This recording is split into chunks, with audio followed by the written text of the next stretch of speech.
right, so now we are going to talk about keyframes because there's a scene.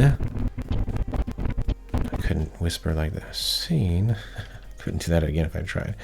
All right, so let's look in. Look, see how sideways this is? Now it could be. Now look, I think it stabilizes right here. This is the. It does have a slant, but it's a natural slant. So what I'm trying to do. Where are we most? If you hit this and push this button here, go to Effects. Now look at this. Effects is where you want to go to make tiny changes or things dealing with the actual clip. What do you want to do with the clip? Over here, we were editing the location of things, moving things around. But now in Effects, we are now getting to the what does each clip do? What can I do to it to make it cooler or different? So look, what am I looking at? Over here, this little thing, from the left to the right is the beginning to the end. Beginning to the end. See that? Very end, right? And you can make changes to things over time. And over time, with these little, if you push these little stopwatches, it'll make little dots. So it's dot, dot, dot, dot, dot. Dots all over the place. If you change things here, it will change things in time over here and show up here. So what we want to do is first off scale in a little bit because we're going to be rotating. And when you rotate, if you don't scale in, you'll see like this black thing because it's actually scaling the entire thing. You can see it. So you have to scale in a little bit. So drag it, click and drag. Oops, there we go. Talking about this one. So we can go see we're at 110, right? We're at the very beginning of the so we move to the next frame. All right, so here it is. It's slanted. See this? 110 might not be enough, so let's take a look. All right, let's zoom in a little bit. There you go. All right, so now we are keeping this zoom so we don't have to make a keyframe. We may be changing the rotation back to normal. I think it normalizes right here, right? Right, looks pretty normal right there, right? So let's take rotation and make a little stopwatch. Look, he made a little dot. So the little dot shows up and it remembers that, right? It remembers that little thing you just did at that point. So if you change this thing at any point, it will react over time. So let's see, here's a gradual. So I can do another dot here. And then here is a very steep, it's very steep. So if we could possibly change the rotation, let's do back pedal here. Let's go to this very first scene, hit the dot. Okay, and now there's rotation, right? It's actually changing a little bit. So we'll go to the next scene. Since it's being a little bit annoying, we'll move him over. Moved our little guy over. So look how much he's changed. Look at this. Let's see, look at turn this around. Where is flat for us? Is this flat? Is this flat? That looks cool. Flat. But there is a hill, that's true.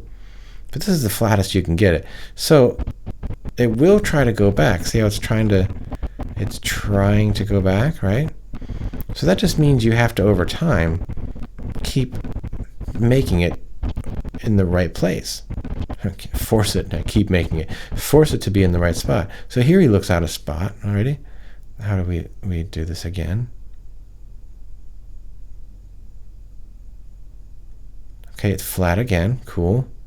Now, something that's important, right click on this and say ease in.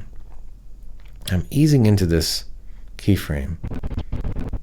And look, oh, it took a turn for the worse. Saw that? Okay, so now we're at the worst spot. Let's make another turn. Flatter. Okay, we eased in as well. Okay, that's kind of cool.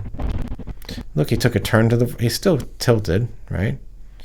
And let's tilt him back. I think we're even making it more flat than it was entirely recorded. And then again, ease in again. Ease in means ease into this, and you can also ease out of it as well, which is kind of cool. All right, so let's see what happens here. You can also do things creatively. Let's see. You do notice like a little wobble, right? So even in between, you have to come down and flatten it. And it will remember it as flat. I think it's as flat as we can go. So let's take a look.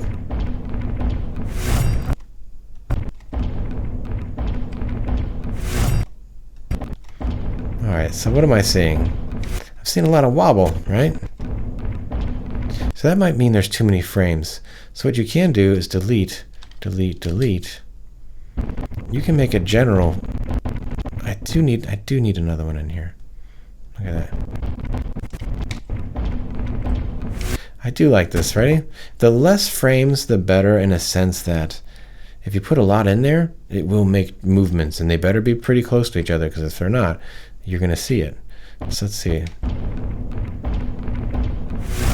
That's a good little turn. Let's see if I said ease out, if that would make a difference. Ease out. There is a little bit of a wobble there, right? Interesting how it's turning. See how it's turning over time? All right, ready? That's much better. It's more flat. It's more flat, the background, than it was. Originally, it was totally, sideways. And look at that little thing we just did there. So I wanted to show you what happens when you put too many keyframes in there. It will make total little adjustments, and it will be noticeable. And I wanted you to keep it simple when it comes to panning. The less keyframes, the better. If you can get it done with 2 keyframes, maybe 3, that's great, because it accomplishes like a nice realignment of control there. See that? Just pretty cool. So that's keyframes. I just wanted to show you keyframes. And in the next video, we will be adding a text. And I want to add a text on a certain scene. I also want to show you a couple tricks with different things you can do with multiple scenes, which is kind of cool. But that'll be the next video, and I will see you next time.